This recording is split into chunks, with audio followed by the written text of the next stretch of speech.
نحمدہ و نصلی علی رسولہ الکریم، اما بعد، فاعوذ باللہ من الشیطان الرجیم، بسم اللہ الرحمن الرحیم۔ شعبان, so much blessed month. Allah's noble Rasul sallallahu alaihi wasallam stated as regard to the holy month of Shaban, Shaban is my month and Ramadan is the month of Allah. نبی پاک صلی اللہ علیہ وسلم فرماتے ہیں شعبان میرا مہینہ ہے اور رمضان اللہ کا مہینہ ہے۔ ماہ شعبان کے فضائل آپ کو بتاؤں گی اور شب برات پر بھی بات کروں گی۔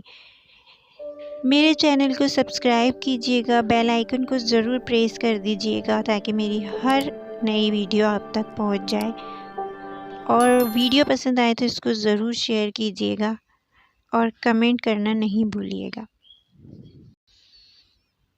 نبی پاک صلی اللہ علیہ وسلم ہماری تعلیم کے لیے ایک شاندار جملہ ارشاد فرماتے ہیں۔ سیدنا اسامہ بن زید رضی اللہ تعالیٰ عنہ فرماتے ہیں، حضور کریم صلی اللہ علیہ وسلم میں آپ کو دیکھتا ہوں، آپ تمام مہینوں سے زیادہ شعبان میں روزوں کی کثرت فرماتے ہیں۔ یقیناً اس میں رمضان کے مہینے تو الگ ہی ہیں، باقی مہینوں کی بات ہو رہی ہے۔ حضور پاک صلی اللہ علیہ وسلم نے جو جواب دیا کہ یہ مہینہ ہے جو رجب اور رمضان کے درمیان ہے اور لوگ اس سے غفلت میں ہیں۔ یہ وہ مہینہ ہے جس میں اللہ کی بارگاہ میں بندوں کے اعمال پیش کیے جاتے ہیں، اور میں چاہتا ہوں کہ جب میرے اعمال اللہ کی بارگاہ میں پیش کیے جائیں تو میں روزے سے ہوں۔ 15 شعبان کی رات اللہ تعالیٰ اپنے بندوں پر نظر فرماتا ہے۔ نبی پاک صلی اللہ علیہ وسلم نے فرمایا کہ بنو کلب ایک قبیلہ تھا، اس کے پاس جانور بہت تھے اور جانوروں میں بھیڑیں بہت تھیں۔ فرمایا جتنے بنو کلب کی بھیڑوں کے جسم پر بال ہیں اللہ تعالیٰ اس سے زیادہ لوگوں کی بخشش فرماتا ہے۔ اللہ بے حساب اپنے بندوں کی معافی کا اعلان فرماتا ہے۔ 15 شعبان کی رات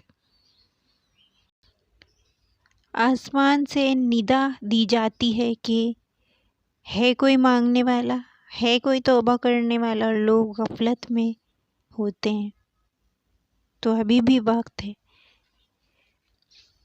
توبہ کیجیے، اللہ تعالیٰ کو توبہ بہت پسند ہے۔ کثرت سے استغفار کیجیے، بہت پیارا وظیفہ ہے یہ استغفر اللہ کا۔ استغفار کیجیے، توبہ کیجیے، کثرت سے استغفار کیجیے، بہت پیارا وظیفہ ہے یہ استغفر اللہ کا۔ استغفار کیجیے، توبہ کیجیے، اللہ تعالیٰ کو توبہ بہت پسند ہے۔ اور اپنے آپ کو رمضان کے لیے تیار کیجیے۔